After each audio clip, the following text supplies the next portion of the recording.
is Clarence Hill and Shereen Williams coming to you from AT&T Stadium after an exciting Cowboys comeback victory, 20-17 in overtime in a Texas showdown against the Houston Texans. They're now 4-1 on the season for the first time since 2008. They won 4 straight games. And again, they did it in a way we're not used to seeing from a Cowboys team. They didn't play well. They had a lot of 2 red zone turnovers, dropped passes in the red zone that might have been a touchdown. They blew a lead late.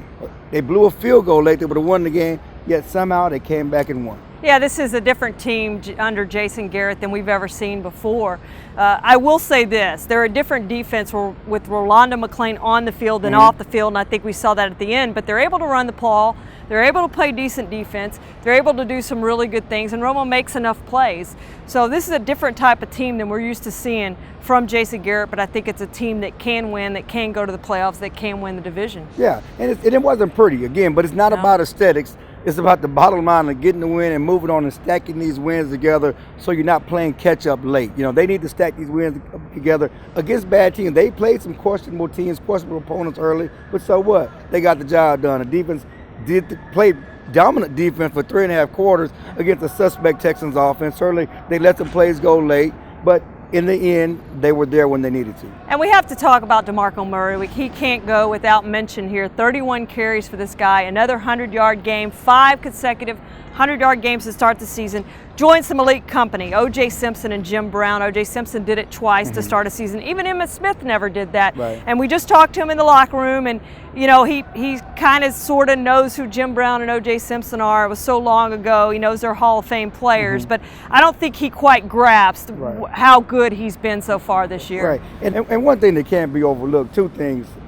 Dez Bryant, in the end, was frustrated all game, you know, because the Cowboys didn't go to him, and then he had a couple of drop passes. In overtime, he made the play. That huge leaping catch, miraculous catch and one-on-one coverage that set things up. Did you get a look at the play that Dez made with the long catch, and what did you think about it? Yeah, Dez is, I've seen him make it a million times. You know, he's an unbelievable football player. I don't know that there's 2 better people at clutch moments than Tony and him. And Tony's got a lot of confidence in him. Dez got unbelievable ability to go get the ball. Just that was a great play. Set up a big win for us. Describe Dez's catch in overtime. Well,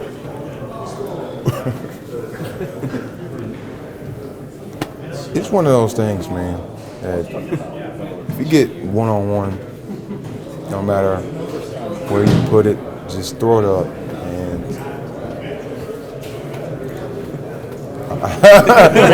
it's just really it's just one of those things, like, it's just one of those things, man, to where that's just an awesome play.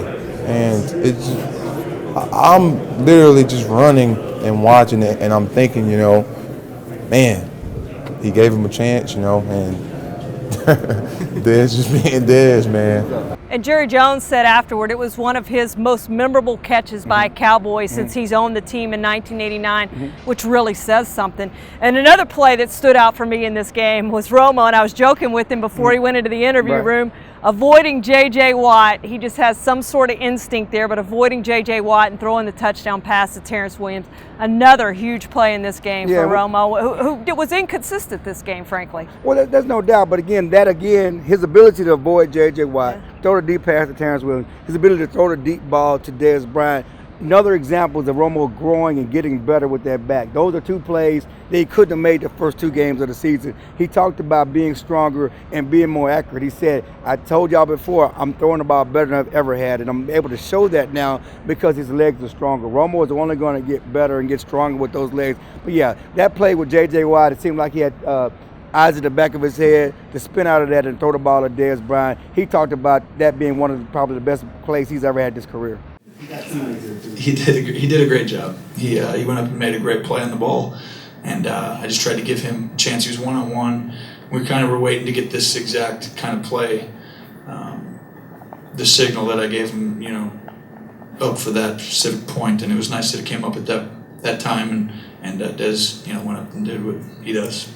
But let's talk about the fans, because everybody mentioned the fans here today, and we had a little bet here with one of the ESPN Dallas guys about how many Texas fans would be here. It was a boatload of Texans fans here today, and it was loud, and they're pretty aggravated in that locker room that they had to go to a silent snap count against J.J. Watt and that defense. Oh, there's no doubt, and we knew it all along. Talking to people from Houston, this is the Texans Super Bowl. They didn't really have a lot of hopes coming into the season, but they circled this game on the calendar. They were going to travel up here in droves and hordes and bunches, and they did, and they were very present in this stadium. Yeah, they were loud. The Cowboys had to go to a silent count at home. Tony Romo said it felt like a road game at home, and they're very disappointed about that. But again, my point of view from the Cowboys standpoint is that it's a good sign for this team. They were able to overcome all that and win. The Texans were more motivated to win this game than the Cowboys were. This was a very kind of a trap game for the Cowboys, coming off that emotional win against the Saints last week. They got to Seattle next week, and they got this Texans team who feels more hatred toward the Cowboys than they feel toward them, but yet they got the job done. They got the job done, and it's on to Seattle for a huge showdown next week, and we'll join you again then talking Cowboys. For Clarence Hill, I'm Shireen Williams.